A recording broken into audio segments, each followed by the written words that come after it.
Hello and welcome to another episode of the Top Dogs Podcast here on the Field of 68 Media Network. My name is Rob Doster, and frankly, you think you want to become a college basketball content creator, right? You think that you want to do a podcast about UConn. You feel like that would end up being a good idea. You feel like that would be something that would be fun. You love UConn. You love talking about them, and having a way to be able to support yourself by doing so seems like such a great idea, right? And then you realize that what that means is that you have to talk in detail and analyze, and for me, rewatch what we all just watched on Wednesday night in Hartford in the XL Center. And suddenly, I'm kind of sitting here thinking maybe some mistakes were made. Maybe I misevaluated a couple things. Maybe I made some mistakes in my life. And here we are. UConn 72, DePaul 61. The good news here, and there is a little bit of good news, and there is some stuff that we can take out of this. And I actually do have a couple of opinions, believe it or not, based off of watching that win last night. But the good news is that UConn didn't do the unthinkable, right? They didn't lose at home to DePaul. They didn't find a way to be able to drop their fourth game out of six, second in a row. And perhaps even more importantly, Stewie got loose in the second half. Terrace Reed looked like Barris Reed for the first time in a couple weeks in the second half. Solo ball. Well, he makes big shots every game, but he made some more big shots and made a couple big plays defensively. I thought that considering there was no Liam McNeely and Hassan Diarra looked like he was playing the entire game with a flat tire. I thought the second half was not as bad as maybe some people made it out to be. I think the point that, and the way that I would phrase it, is that this was kind of the flip of what happened in Chicago, right? UConn jumped out to a massive lead and then kind of sputtered down the stretch. And if it had gone that way here, where you had the same result, you win by 11, you jump out to a huge lead. I think they outscored DePaul by 20 in the second half, right? You're up by 20 at halftime. And you only win the game by 11, we would have a very different feel for how that game went than we did because it went this way. So all that saying, like, I'll get into more specifics here in a bit, but I do think that it's worth noting that at this point in the college basketball season, right, we're in the dog days. You're playing a Wednesday night home game against DePaul in Hartford, in a place where it's difficult for the students to get to. I don't have to tell UConn fans this, but you're doing it after you just took a brutal loss at Xavier. And when you know that coming up, your next three games are the most important games of the entire season outside of the Big East tournament and the NCAA tournament. And you got to play like this game in front of a little bit of a sleepy crowd in Hartford. You know that building's going to be a little bit chilly. And you don't have your best player and your starting point guard is hobbled. Like, it's just one of those things that happens to any college basketball team, right? It is the trappiest of the trappiest games that you will ever see, right? And this is just sometimes the things that happen when you're dealing with college kids that play basketball. It is normal, if we're being frank, but normal is not something that we are used to at UConn. It's not something that is the expectation level at this program. And it's not something that, frankly, I think Dan Hurley is going to find acceptable. I think that we saw that with the live look-in in the huddle when he kicked cameraman out of the huddle. I think that you could see it in the way that he reacted to the end of that Peacock interview. When I'm not totally sure if he knew that he was still live when it happened. But he, Ahmed Fareed was talking to him afterwards and said, "Thank you for letting us have access into your huddle." And he kind of said, "Yeah, I kicked the guy out," and didn't throw off the headset, but took off the headset and was very clearly not a happy man as he walked back to the locker room after that sideline interview. So I get it, man. I get it. Today might be the worst practice that any of those kids are going to experience, but at the same time, they might not be in good enough, healthy enough condition to be able to go through kind of a miserable practice. So it is what it is. It's one of those games. You got the win. You avoided the worst. I said this after, I believe it was Butler, right? Style points at this point in the season, if you're UConn, don't matter. You don't have Liam McNeely. Avoid the losses. Get through it all. Get him back healthy. Get Haas healthy, and kind of move forward from here, and try to find a way to be able to get yourself so you're playing your best basketball at the end of the season. And frankly, playing your best basketball in the next 10 days, because that's going to be when this season is kind of made, in my opinion. So we'll talk about that here in a second. I want to talk about this game specifically because I thought that there were three things worth highlighting for me here. The first one is that I actually thought, even in the first half, that UConn was getting really, really good looks. Like their offense was working. The shots that they were creating were the shots that they wanted, right? I would say I think they missed their first 10 threes, right? And of those first 10 threes that they missed, I think maybe one was forced, and two of them I would even like really call contested. I thought like 6 or 7 of those 10 threes were really good looks, the looks that you would want, and the looks that you were going to live with if you were a UConn fan or a UConn coach. I would be betting that the likes of Alex Caravan and Solo Ball and Aiden Mahaney and Jalen Stewart, and those guys are going to be making those shots more often than not. And they didn't happen to go in the first 15 minutes of that game.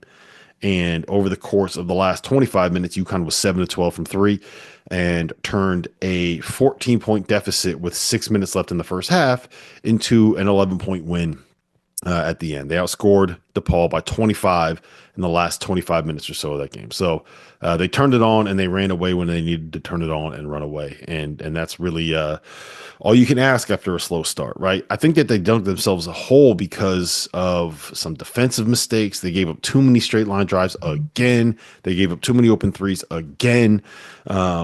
There were, some sloppy turnovers that led to layups in transition. There were a couple of offensive rebounds and loose balls that they just didn't get.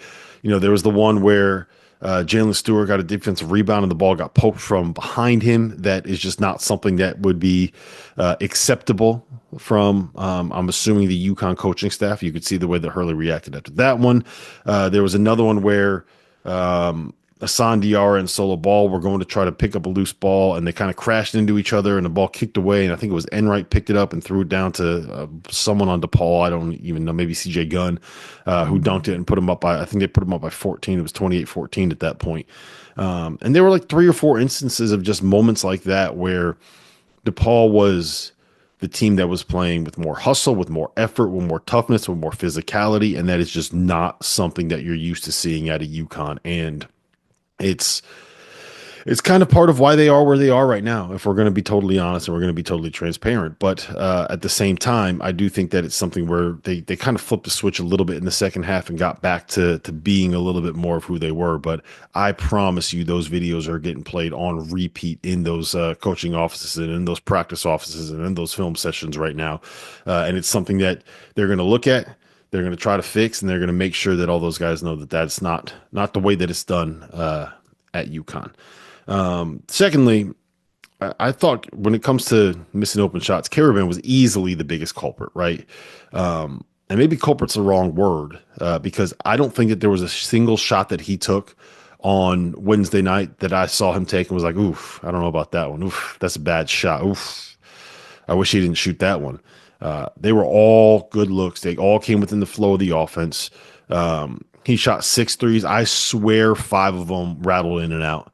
I felt like 12 jump shots that UConn took went halfway in and came out of those rims. I don't know if they were extra tight or what. I don't know if it was like the double rims that you played on down at the park, but it was one of those things where they were just a little bit off and they didn't go in, and it could be frustrating. Shooting is contagious in a good way. It's also contagious in a bad way when it's not going in. And I felt like it took a while for UConn to get to the point where they were shooting with some confidence and playing with some confidence. And if 2 of those rattle in instead of coming out early on in the game, and I think we might be having a different way of viewing how this thing played out. He's in a funk right now, man. He's in a funk, and I know he was 1 for 14 last night. But he is the All-American on this team. He is the veteran leader on this team. He is the guy that you want shooting those shots on this team, especially with McNeely out. And I do think that, the good news, And I do think there's some good news to take out of this is he kept being aggressive despite the fact that he was shooting like absolute dog shit, and had an impact on the game elsewhere. 8 assists and 0 turnovers is not something that should be ignored. Now, one of those was like a really nice pass to Samson Johnson rolling to the rim. And he had a couple nice, assists that were entry passes into Terrace Reed, who was able to create an angle and ceiling in the post. And there was one, there was kind of a weird one in transition to Haas, where it looked like Alice couldn't actually get control of the ball, and then finally just hit Haas in the wing, hit a three. I think that put UConn up by 12. That was his last assist of the night, towards the end of the game. But for the most part, those assists were a product of UConn's offense functioning and being able to run their sets, and Alex making the right pass to the right guy on time, on target, and creating an open look there. So a couple of them were to Aiden for threes. One of them was to Aiden driving to the basket for a jumper.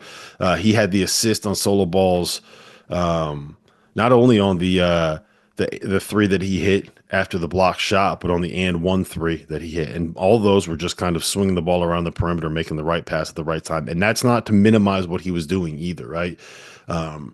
Being able to make the extra pass, see the open guy on the perimeter, swing the ball to the right guy is doing things like that is why Alex is as good as he is as a role player and a connective piece. And doing that stuff is really, really important to the way that UConn functions. So let me make that clear. I'm not minimizing what he was doing out there. I'm just saying it's different than the assists that Liam would be getting when he's kind of getting to the lane and making something happen. But the last note that I will make here is that he had 8 assists tonight. He had 1 assist against Xavier. He had 6 assists in the win at home against Butler. He had 1 assist in the loss to Creighton. He had 4 assists in the win at Georgetown. So it's almost like when there's another guy on the floor that is making things easier and creating shots for some of the finishers on UConn's roster, it's almost like that makes this team better. So it's different than what Liam would provide, but I think this is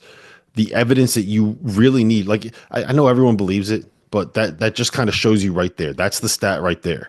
When UConn gets back, when they get their best player back, when they get their secondary ball handler back, when they get their secondary creator back, it's going to change what this team is offensively. And part of the reason they're struggling, I said this the other day, is they went from having the second best offense in the sport to now having like a borderline top 10 offense. And that factors in what they had been able to do when Liam was healthy. Right. If you want to kind of get into the nitty gritty details of it, we could break it down by going to Bart Torvik, because he has a way to be able to look at efficiency rankings and efficiency data based on the date that that players were, or based on certain dates and into certain time frames. So if you look at it strictly from after the date that Liam McNeely got hurt, UConn has been the 33rd best offense in college basketball since McNeely got hurt. If you look at the time that UConn played with Liam McNeely healthy, they were, according to T-Rank, according to Torvik, the 3rd best offense in college basketball with him. Believe it or not, they have been the 130th ranked defense with Liam McNeely and without Liam McNeely. So that's the biggest problem. But the reason they're losing games is because they are no longer elite enough offensively to be able to win a lot of games when you got to get into the 80s and 90s and just win with your offense. So that's kind of where they are right now. It is what it is. But Liam coming back, if he can get back soon, will be huge, and they're going to need him. We got some big games coming up. Again, we'll talk about that in a second. Last thing I want to get to is the booing, right? It was audible late in that first half on TV.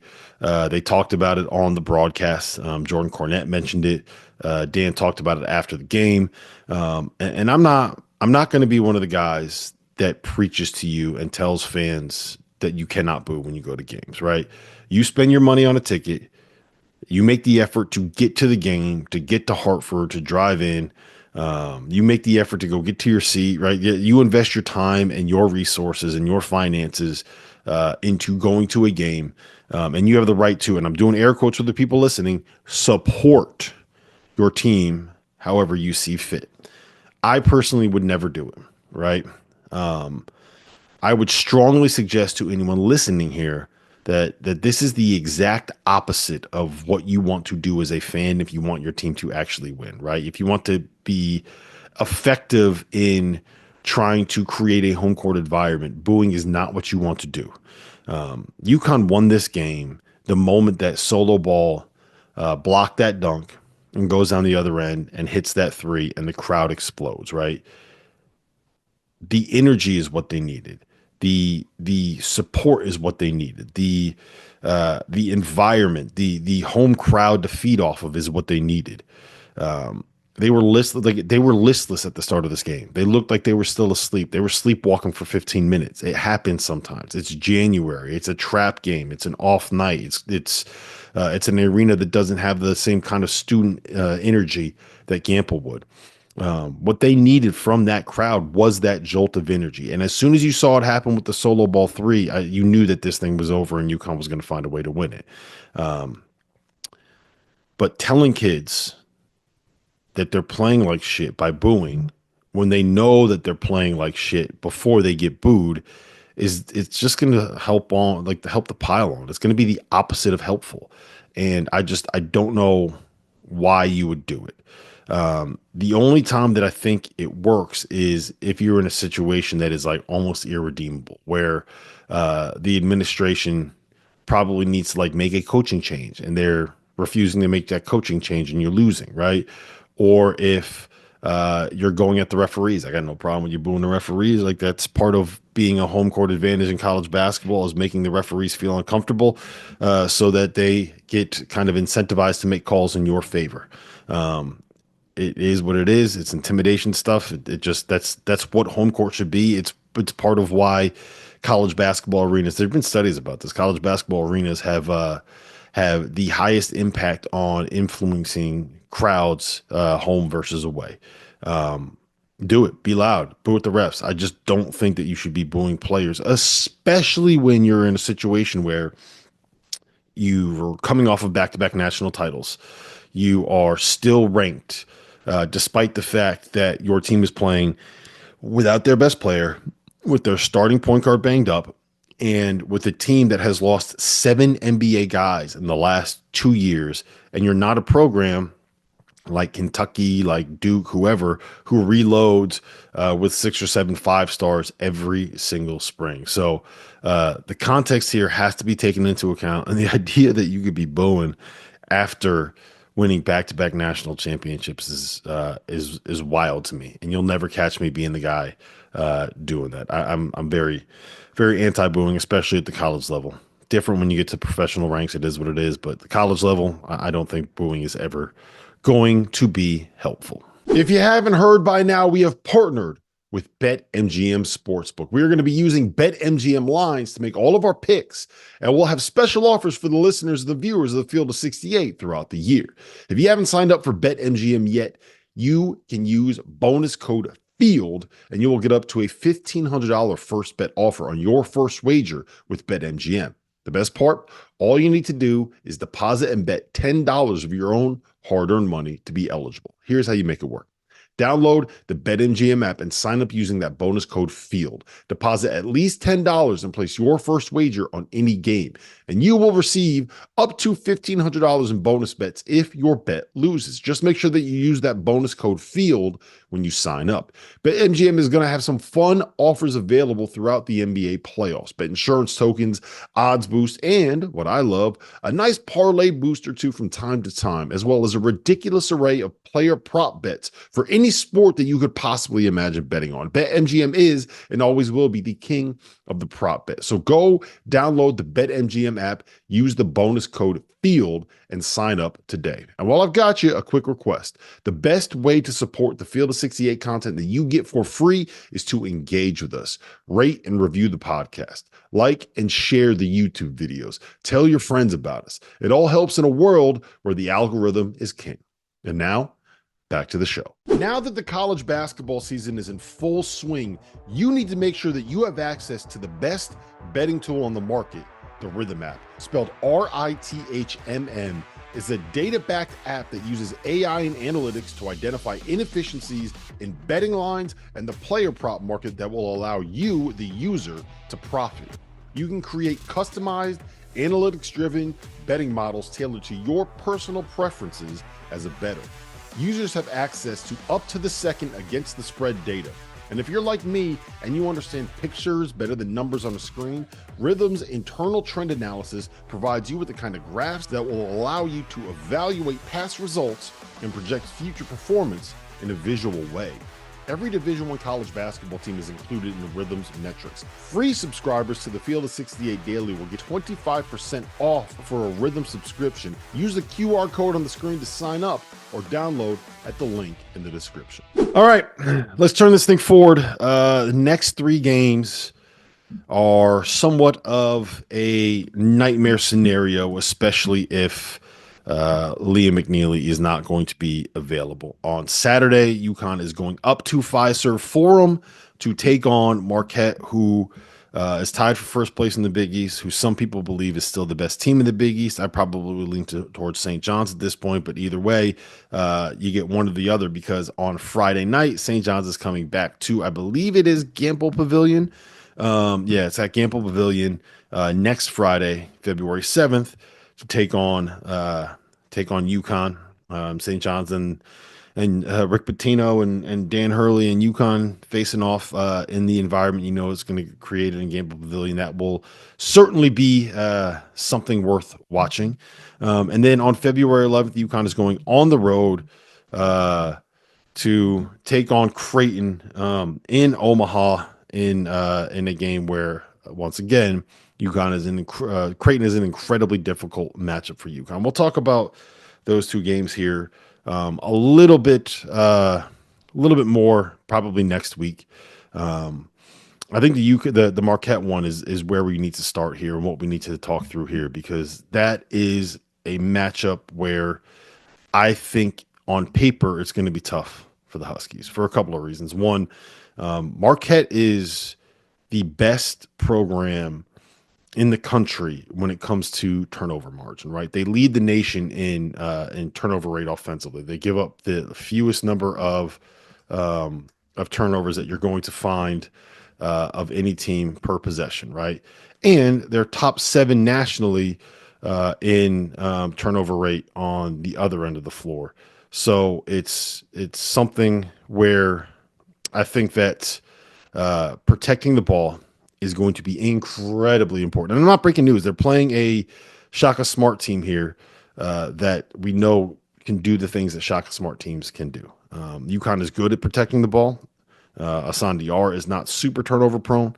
Neither is Liam McNeely, but I do think that having Liam back it's so big for a couple of different reasons. One, Stevie Mitchell is I said this the other day on After Dark, and I really do believe it. Ryan Kalkbrenner, to me, is the most impactful defender in the Big East, maybe in college basketball, because of the way that he allows you to play. It's very, very similar to what Donovan Clingan did last year for UConn, where his presence around the basket changes everything that you can do defensively, and in turn changes everything that you have to run on the offensive end. Creighton can feel comfortable selling out to take away the 3-point line because they know that, one, mid-range jumpers are the least efficient shot in sports and basketball, and 2, getting all the way to the rim is something that is not possible to do when you have Ryan Kalkbrenner there. And I think he is the most impactful defender in just in college basketball, not just in the Big East. Stevie Mitchell is the best individual defender. He's the best on-ball defender. He is a complete nightmare. He is off night. He is somebody that is going to climb up in you for 94 feet and make your life a living hell. And the idea of having Hassan Diarra as the only real point guard and real creator in a game where Stevie Mitchell is going to be all up in his shit for 40 minutes is a really, really, really difficult scenario to put him in. And he is not the only good defender, the only great defender that Marquette has.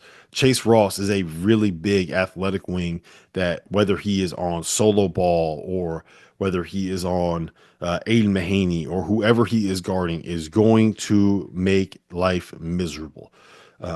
Those guys can really, really get after you. They can get around screens. Chase Ross is as big as athletic of a guard as you're going to find. And I really do believe that UConn is going to badly need Liam McNeely in this game, going on the road into that building that is, look, it's going to be a complete shit show again in there. It's going to be a situation and a scenario where you have a rowdy Marquette fan base seeing Dan Hurley, the villain of college basketball, coming into their building with the back-to-back national champions coming into their building with an opportunity to beat them on national television in a game where it's going to be 7 o'clock local time, and they can spend literally the entire day sitting there drinking and watching college basketball and drinking and getting excited about this game and drinking. And then you get into that building and there's 15,000 crazy, screaming, raving, lunatic Marquette fans going nuts. It's going to be a insane environment. And it's something where I do really believe UConn has to be prepared for that, and they have to be ready for it. And we saw it against, like, I think we're going to see a lot of similar stuff that what we saw against Xavier. But I would say that one, Cam Jones is a better perimeter player and a better offensive weapon than anybody that Xavier had, point blank period. I think Cam Jones is the second best player in college basketball this year. And they're going to have guys that are better defensively. Like a lot of the stuff that Marquette does is similar to the stuff that Xavier does. And we saw some of the issues that UConn had, especially early on, dealing with what Xavier was doing. So it's another scenario, getting out in those first 5, 6, 7, 8 minutes and avoiding Marquette blowing them out of the water, right? You got to stay within punching distance. You got to stay within, you got to stay connected to Marquette more or less as that initial run comes through, because you know that initial run is going to be coming. And being able to stay close is really significant and really important. I'm going to be curious to see who they decide to put on Cam Jones. On paper, I think Hassan Diarra is probably the best matchup that you can make and the best matchup that you can have on him. And then you kind of move around from there. I think that you would probably want to put solo ball on Stevie Mitchell and try to keep him hidden there, and even use Solo as a little bit of a weak side, help side defender.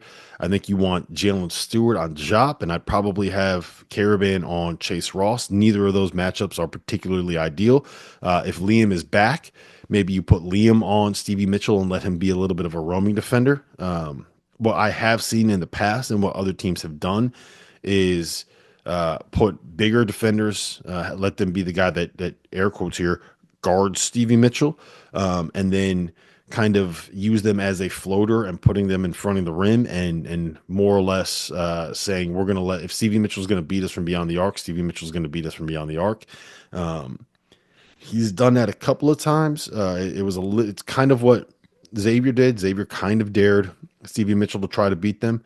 It didn't work. Stevie was 2 for 11 from the floor in that game.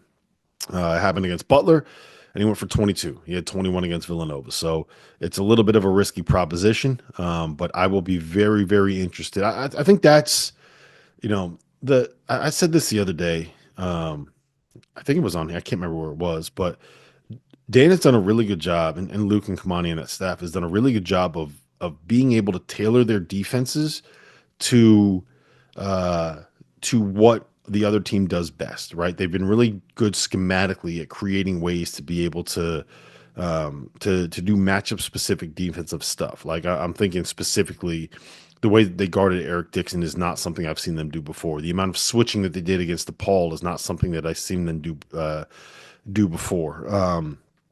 And I don't know if there's necessarily anything schematically that creative that you would want to do against Marquette. Like Marquette is the kind of team where you probably want to guard them just straight up and hope that you guys are good enough, because there's like a lot of ball screen stuff they do and a lot of pace and space stuff they do. It's not they're not exactly like reinventing the wheel with what they do offensively, but do have some creative actions. They do have some floor spacers, and they are not afraid to put Ben Gold at the 5 and play 5 out and just say, you know what we're going to do? We're going to create all that space inside the arc for Cam Jones to be able to go do what he wants. And he's either going to go finish around the basket or he's going to make the right pass to somebody on the perimeter for an open 3. And frankly, that is not a very easy thing to guard when you are dealing with one of the best players in the sport. So I'll be curious, man.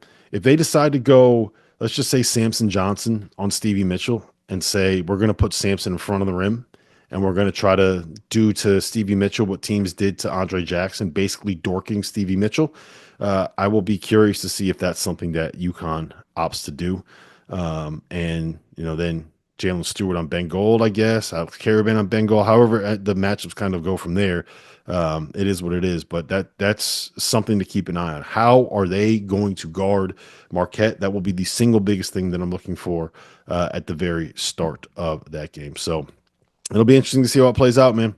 It'll be interesting to see if Liam McNeely is back. There's a lot of stuff that we're going to have to kind of keep our eye on between today and Saturday night when that game tips off. But hopefully Hassan's healthy. Hopefully Liam McNeely's healthy, because if your two best ball handlers and creators are injured against Marquette, like, it could end up being a long night, man. And I really hope it's not, because I really want to go in that building and beat them. It's so much fun to beat Marquette. And I say that with utter respect for what they do.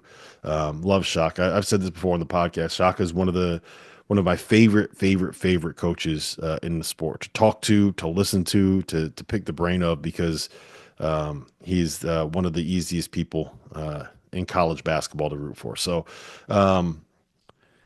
yeah, Saturday night, UConn at Marquette. This is the biggest 3-game stretch of UConn season. So hopefully we'll have everyone fired up. Hopefully there'll be a couple of UConn fans that decide to make the ride up there to see if, maybe they can balance out some of that Marquette insanity. Either way, I'll be on After Dark on Saturday night. So probably Sunday morning, I will have a Top Dogs podcast for you. We might just do it. If UConn wins at Marquette, I will give you a Top Dogs podcast after Dark is done.